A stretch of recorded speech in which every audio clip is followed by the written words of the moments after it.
நினைச்சுக்கிட்டு இருக்கான். தம்பி, நான் மறுபடியும் சொல்றேன், சிவன் ஆட்டத்தை நீ சினிமாவில் பார்த்திருப்ப. ஆனா நீங்க சீமான ஆட்டத்தை பாப்பா பாரு. இந்த 4 மாசத்துல மொத்த ஆட்டத்தை என் பக்கம் திருப்பல. நான் பிரபாகரன் மகன்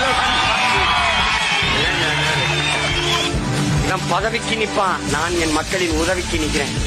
இவன் என் மக்களை வச்சு பிழைக்க வரான், நான் என் மக்களுக்காக உழைக்க படைய திரட்டி வாரேன்.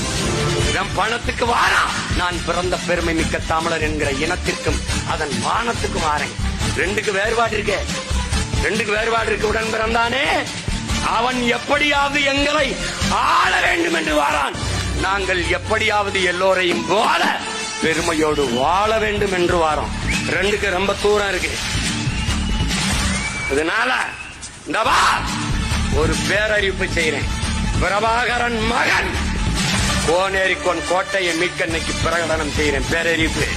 ஒரு நாள் சென்சார்ஜ் கோட்டையிலே தமிழன் கொடி ஏறும். கோனேரிக்கோன் கோட்டை தமிழன் கைக்கு மாறும். இது சத்தியம்டா.